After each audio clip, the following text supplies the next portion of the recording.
La dinámica de la personalidad puede establecerse atendiendo a postulados enunciados por el profesor Luis Cencillo, formulados desde la experiencia clínica.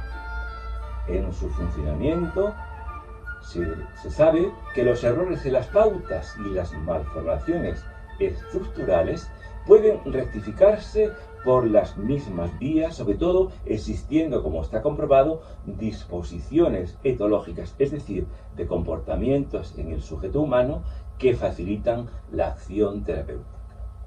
Por ejemplo, el efecto Zeigarnik, la transferencia, el poder movilizador de la palabra y el símbolo fantaseado y la actividad elaborativa de los sueños. Por supuesto, y este podría ser el primer postulado, casi un axioma, la personalidad humana tiende a integrar la máxima cantidad de componentes en una unidad de conciencia y de acción.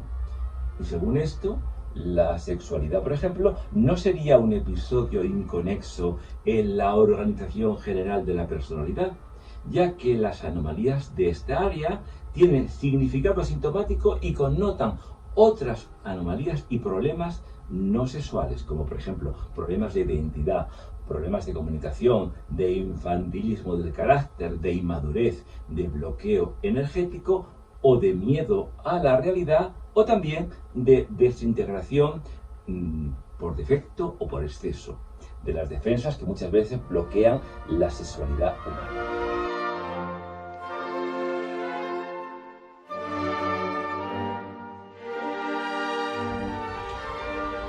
Los componentes de la personalidad son las pulsiones, las cadenas semánticas, los afectos y las estructuras defensivas y canalizadoras.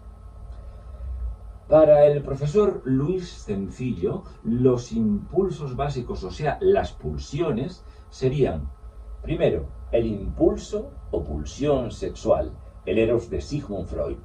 Segundo, el impulso de agresividad. Tercero, el impulso de disfrute. Y cuatro, el impulso de éxito. Estos modos imprimidos, si los padres son afectuosos y normalizados, pueden potenciar y armonizar todas estas pulsiones en el desarrollo evolutivo del niño. Pero también si los padres son neuróticos o esquizógenos, pueden incapacitar o alterar a los niños para una relación de pareja de por vida, para canalizar el impulso de agresividad, el impulso de disfrute o el impulso de éxito. Cuando hablamos de agresividad, nos estamos refiriendo a la proyección en la productividad y en la búsqueda de promoción. Además de las pulsiones, tenemos en los componentes de la personalidad las cadenas sémicas, es decir, el significado que tiene y que le damos a cada elemento de nuestro mundo, de nuestro entorno.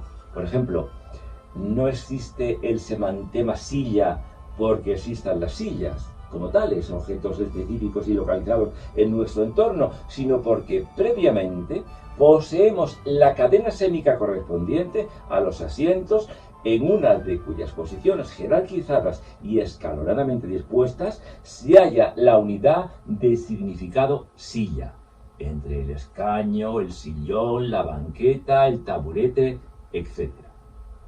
Si en una lengua determinada no existiese cada cadena, todos serían asientos y no había manera de localizar ni de especificar las sillas ni todo lo demás entre el conjunto de posibilidades para sentarse.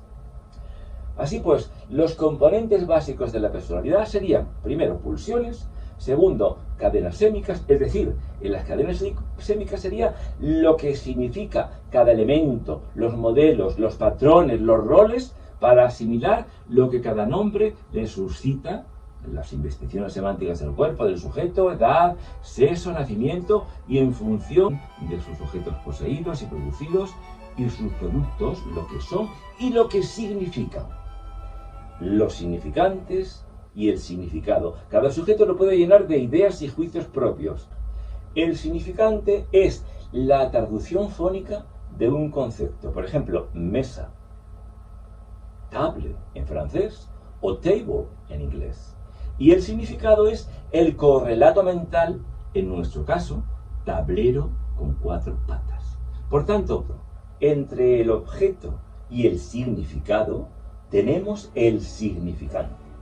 Así pues, el dinamismo psíquico se ve estimulado por estas cadenas significantes sémicas y socialmente realizadas por los canales de comunicación del sujeto humano. Y significar, cuando de alguien decimos que significa mucho para mí o para alguien, quiere decir que tiene un relieve social y emocional para esa persona o para ese grupo. Además de pulsiones y de cadenas semánticas, se compone la personalidad también de afectos y estructuras defensivas.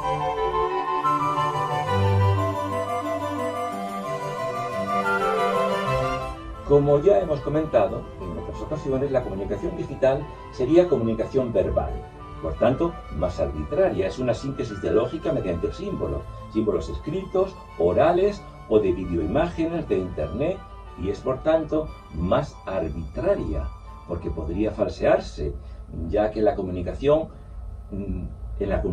el acento es lo que convence y no es la palabra.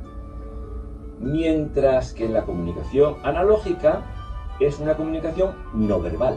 Sería a través de gestos mediados por conductas automáticas e inconscientes, como la sonrisa, el disgusto, la tristeza, los gestos, las miradas, el tacto, los abrazos, los besos, etc.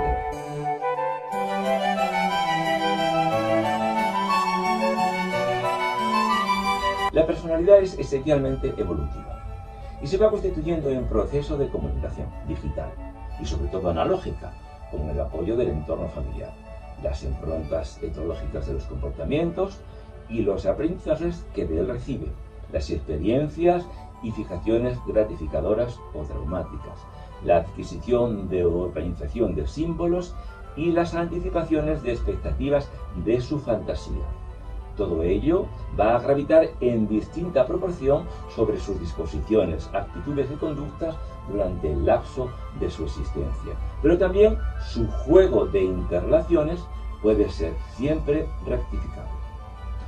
La personalidad tiende a diferenciar su dentro de su fuera, y cuando no lo consigue bien, tiene lugar toda clase de errores y de apreciación de distorsiones de la afectividad y de las anomalías de la conducta.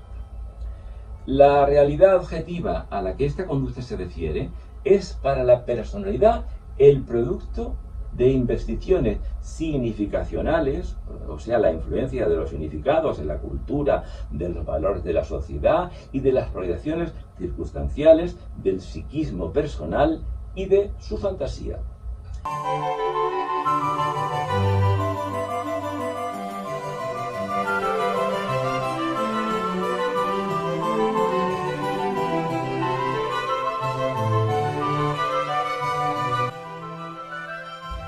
La realidad objetiva no es algo puramente neutro y opaco, sino un sistema de significados condensados en estados energéticos y vinculados a la intimidad de los sujetos por la afectividad, la fantasía y el valor.